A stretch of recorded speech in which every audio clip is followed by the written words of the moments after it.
right in the kisser. Hey, how the devil are you? Why are you order? Right, in my last video, I reviewed the Pioneer, was it SA209R? I think, right. Don't quote me on that. I think it was that. Amplifier. And I wanted to see if you could use it as a desktop solution. Now, there were some drawbacks to it. It's a bit big. It's all analog. You need a DAC, etc. But it was a little bit too big, and I compared it to the SMSL Raw HA1. And even though this is a great amp, this Raw HA1 has a lot going for it. ARC, Bluetooth LDAC, it's just fantastic. What's it got? Coax, optical, HDMI ARC. It's got the full whack on there, okay? Analog, does loads of stuff. Very decent amp. But I thought the Pioneer sounded a little bit better. Wasn't a huge gulf, but the Pioneer did sound better. But it did take up a lot of room. Now, I recently reviewed the Yamo S80, what are they called? Something like, I can't remember, 80 something, 803s. Anyway, didn't like them.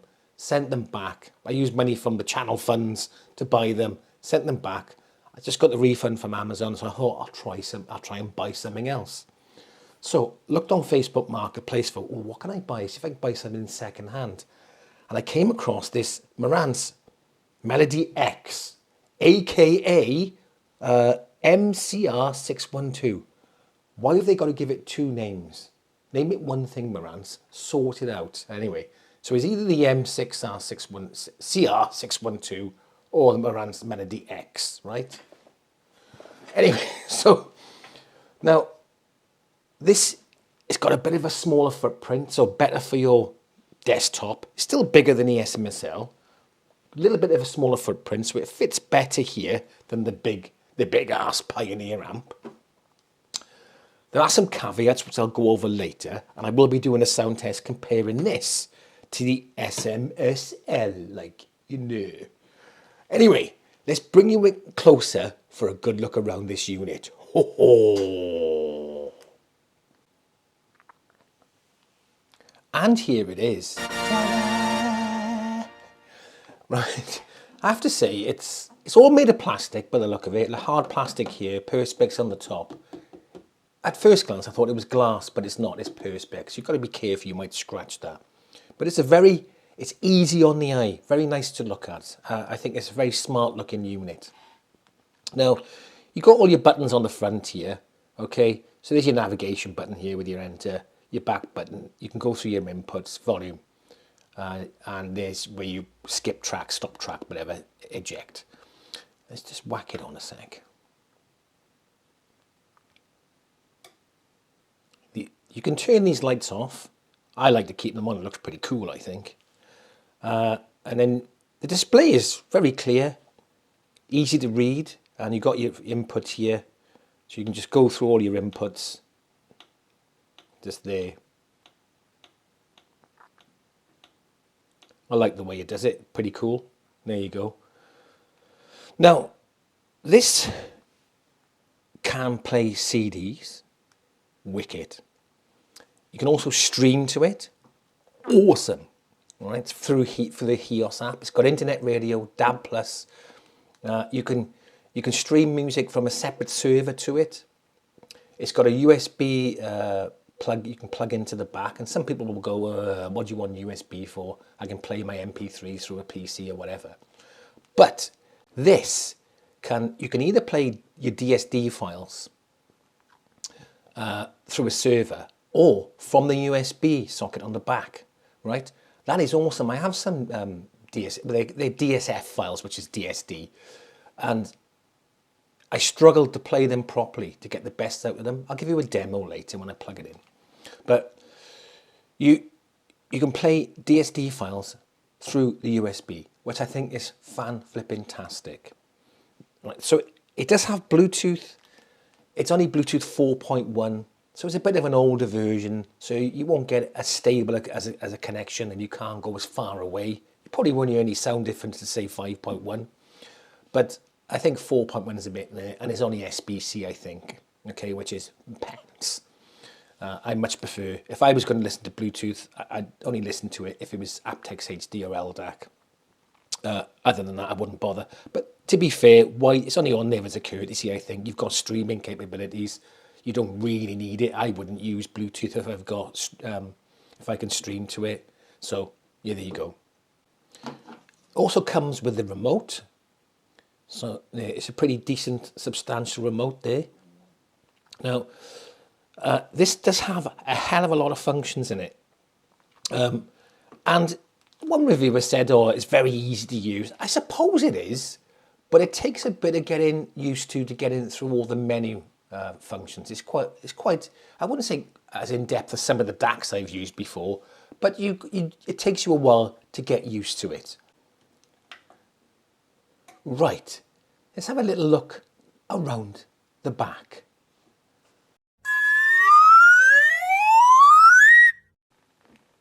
Right, on the back, we've got AC in. Got two sets of speaker binding posts, A and B. And unlike Pioneer, they do them the right way around. A on top, B on the bottom. Pioneer like to be different and do the other way around. Not that it matters. Now this is rated at 60 watts per channel into 6 ohms. I don't know why. 6 ohms? Maybe they want to make it appear more powerful, potentially. Into 8 ohms, it doesn't give it. Probably about 45 watts into 8 ohms, around about there, I'm guessing. Now, you can use these independently. So you can run these to one set of speakers, run these to the other set of speakers. So, and the volume can work independently of each other. So you can have these in the other room and turn them right down, just use these ones. However, you have to go into the settings and set it to split the speakers, but you're only going to be getting 30 watts per channel into 6 ohms, right? When I got this unit, it was set that way. So both speakers out were on. So you've got to go into the settings and you've got to select PBTL, parallel BTL, and that then switches just to these binding posts here. Otherwise you won't be getting the 60 watts if you're just using 2 speakers. But it is handy. So on the remote you can see here, there's the volume there, and the volume can work independently for each speaker out. That's pretty cool. They did have the caps on it in Europe. They do put caps over the speaker binding posts. You have to take them out. They were very easy to remove. I can remove them with my nail. Sometimes they're really hard to get out, but these were very easy.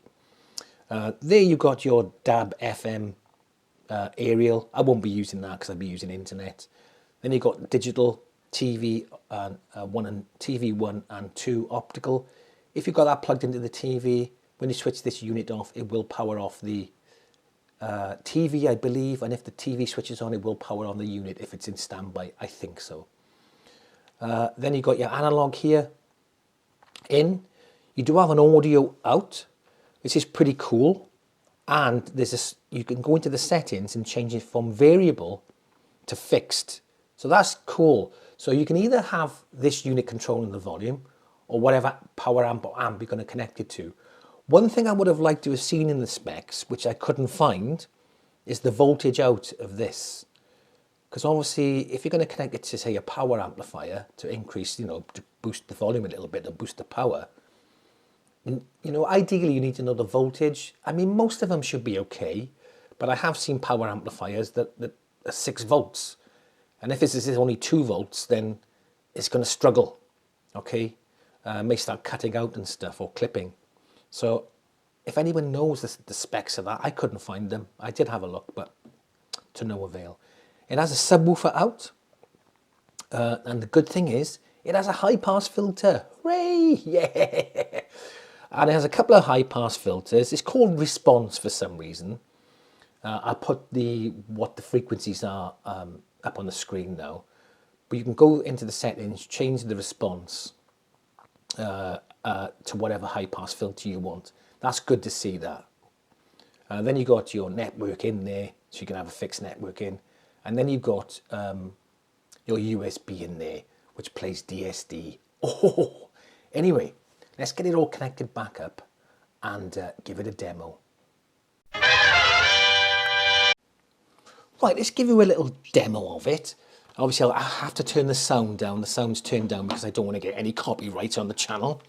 Now, here's the thing, right? I went to a charity shop a few days back to look for, I always have a little rummage around for CDs and stuff in there. In the US, you call them thrift shops, I believe. And I found, now, I've got to say that they're not great anymore, the charity shops. They used to be really good for CDs, but you've got to really dig around to find anything decent. And I've seen this Supernatural by Santana. Some good tracks on there. And I went to the counter, thought it was £1. And they said, oh no, it's on offer now, that's 10p. I was like, 10p? That's about, what's that, 12 cents? I was like, okay. I felt so bad that I put money in the pot as well. There was a little charity bucket there, and I put money in there because I was like, come on, 10 pence. Anyway, bargain. I'll take 2. Oh, the CD's already in there. So, there you go. So the draw works well. It's not, goes in and out really nice. There you go. Reads pretty decently fast. And this is another reason why I wanted to buy this, is because I do like playing CDs. Now, controversial, I know, is up for debate, but I personally think CDs sound better than streaming. It could be down to the equipment you're using, I know. And maybe if you had a really expensive streamer with an insane DAC in it, it might sound better than CD. But if you had an insane CD player with a very expensive DAC, that might sound better. There's an argument to be made for both, but I think CD is superior, even though it's lower res than high res music. But that's up for debate. Now, there's no CD text on here, but it does play CDs gaplessly. Now, Amazon Music is a pain in the neck because I like this. I like a bit of Pete Tong. Ooh, go on, Pete Tong. His CDs, he obviously mixes the music together, so it's all kind of blends into each other, and he mixes the tracks really well. On Amazon Music, there's a flipping gap in it, which ruins it. Why I order, right? So this plays gaplessly. Anyway, that's why I like a CD as well. It plays gapless music. Awesome. Let's just play a track here. So, like I said, it's no CD text, but it does give you the track time. You can go through how much is left on it, etc. How much is left on the total CD, and back to the track time. I do like the little status bar on the bottom. That's pretty cool. Right, let's stop that and go to the USB now. So I'll bang on the USB. And it's actually pretty easy to navigate. The display is very clear. Let's browse folders. I've only got a couple of... Now, the only problem with DSD is that it takes up a lot of space on your USB drive. I mean, these files are 2 or 3 gigabyte or megabyte, I can't remember. Gigabytes, right? So they take up a lot of room as opposed to FLAC or MP3. So you can't get much if you only got a 32 stick. You're not going to get a lot of albums on there. That's the only downside. But I think they sound great personally. However, some people argue that a lot of DSD isn't recorded in DSD. It's recorded in high-res PCM, then converted to DSD. So we're kind of losing the benefit of it. But in my experience, I do find that DSD sounds great. I don't know. I just think it does. Anyway, let's play a little bit of David. Is it Bowie or Bowie? If I say his full name, David Bowie, I say it like that. If I just say his second name, I say Bowie. Weird. Anyway.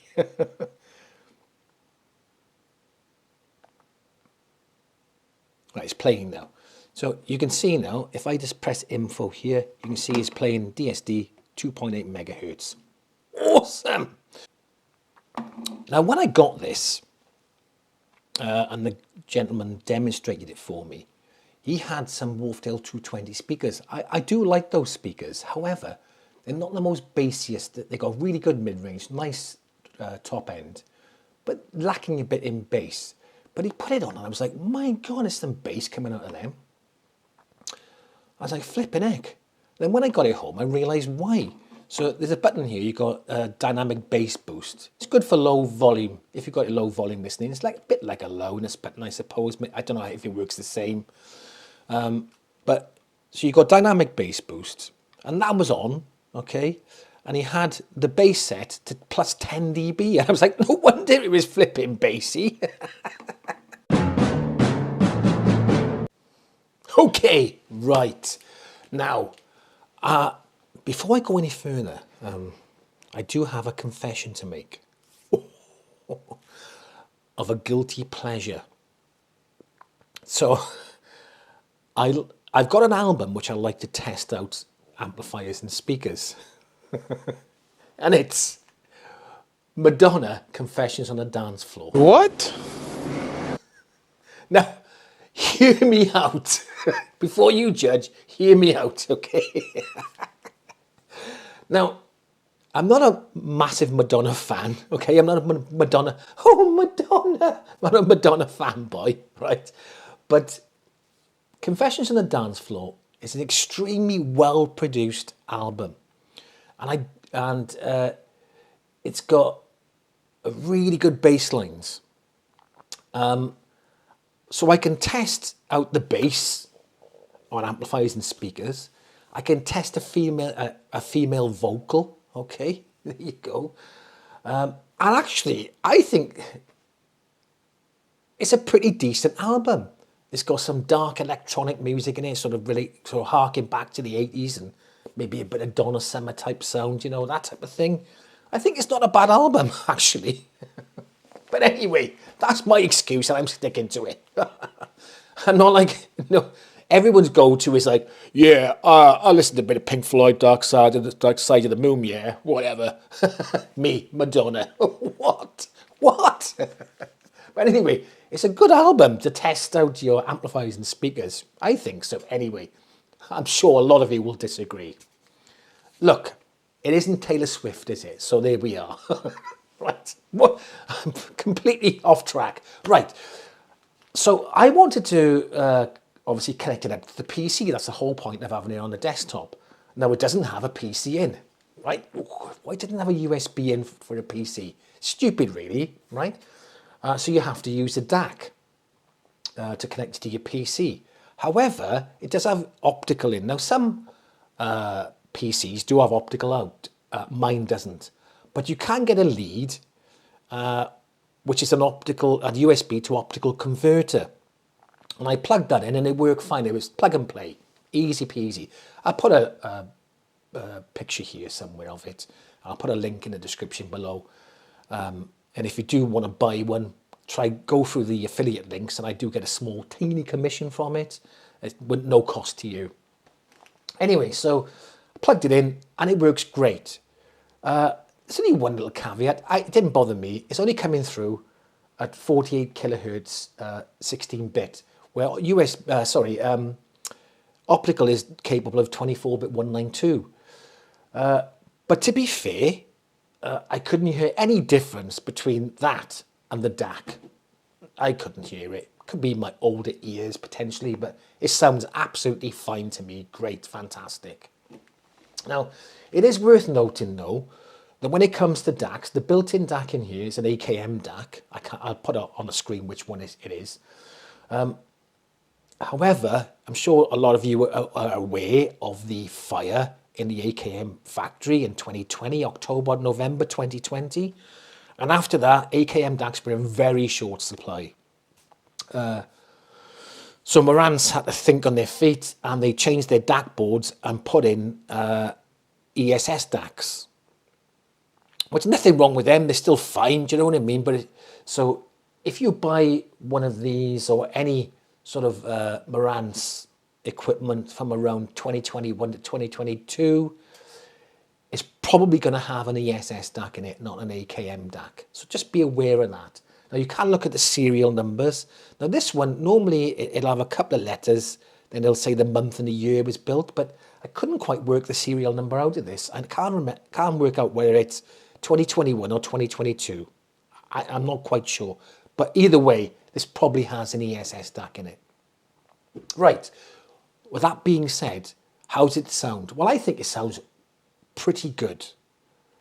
So let's test it against the SMSL Raw H1. So again, very decent desktop amp, got a lot going for it, loads of connections on it, whatever. Really good. HDMI ARC, okay, and a USB-C in for a PC. Come on, Marantz. Anyway, perhaps Marantz, when they renew this model, if they do renew it, they will put a PC connection in and maybe HDMI ARC. That'd be nice to see. Anyway, digressing. So yeah, I'm going to put it up, the Marantz Melody X up against the Raw HA1 and see which comes out the winner. Have a listen to this.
And there you go.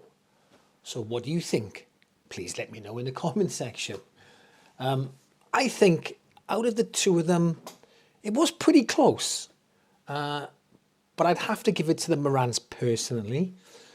I do think the SMSL had a bit more bottom end grunt, a bit of a bigger bass, but you can offset that using the tone controls on the Marantz. But when it came to the mid-range and the top end, I think the Marantz had a bit more sparkle. The mid-range was a bit more open. I think the detail retriever was better on the Marantz. You could pick out the instruments better with the Marantz than you could the SMSL. Although again, this is really close. And if you go back to my other video, I haven't got the Pioneer to hand at the moment, but the Pioneer, if I had to put in 1, 2, and 3, I would, for sound wise, I put the Pioneer first, the Marantz second, and the SMSL Raw H1 third for sound. But it's very, very close between all three, but that's what I think. That's not to say that any of these amps are bad. If you had any of these, you'd be happy with them if you didn't listen to anything else. And this is where you've got to be careful and not trying to chase the sound all the time, because the differences are quite small. But I'm very, very happy with the Marantz Melody X. I think it's a cracking bit of kit. I didn't tell you how much I paid for it either. £145. What? Now, these are still selling for 450 quid in the UK. I think when they first came out, they were around about 600, which is quite a bit of money. But they're 450 at the moment. But I suppose you are getting a streamer, an amplifier, a CD player. You know, it's a lot of things in one, isn't it? A radio, all these things. So you are getting quite a lot for your money. So I think 450 quid is pretty decent for it new. But I got it for 145. Yes! Anyway, that's come to the end of the video. If you liked the video, give it a like. You know, you may as well subscribe if you haven't. Go on, fill your boots. And I'll catch you in the next one.